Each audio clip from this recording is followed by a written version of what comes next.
Parang, parang na-share ninyo na parang nag-jogging.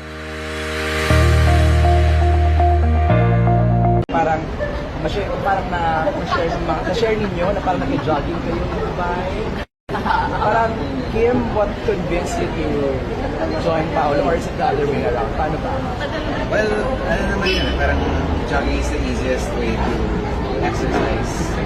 Parang na-encourage yung sweat. Parang sarap mag-stay mo isa kasi bago nanawin yung mga nakikita. So, mas nakikilala mo rin yung lugar, yung neighborhood mo saan kayo nakatira. So, ayun. So, you can jog freely. Yeah. Tumatakbo na talaga ako, tapos tumatakbo na din pala siya.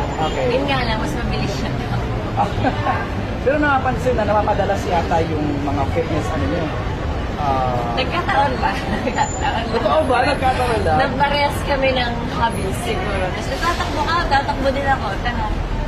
Did you learn about that? May active lifestyle para si Kim? Hindi naman, nakikita ko dati kasi gumawa sila ng serye dati with Jake. Si Jake lagi nang sinasabi na nag-train sila for triathlon. Kaya nabilib ako sa nila kasi it's not easy. Tapos, okay. May nakita rin ako parang photo na parang Pao naging photographer ko ni Kim. Dubai? Sa Dubai din yun? Eh, lagi niya sinasabi, mas magaling daw siyang photographer kaysa sa akin. Totoo ba? Hindi. Magaling ako. hindi, magaling lang siya gumamit ng filter. Hoy! Wala akong filter. Maganda ako mag-angulo. Hindi, filter sa kabuuan. O hindi, mas magaling ako. Pao, hindi kita nakuha ng comment. Sikip na ko ng comment. Yung sa jumping photo nila sa Dubai na nagpakita yung mayon.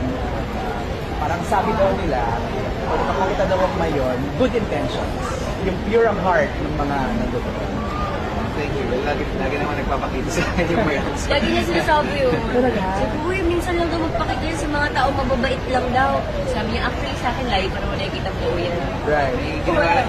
Pero may ginawa rin kasi akong pelikula dati sa malapit sa Mayon. So, medyo nag-brief rin ako or marami rin natutunan tungkol sa mga folklore sila about the Baguette.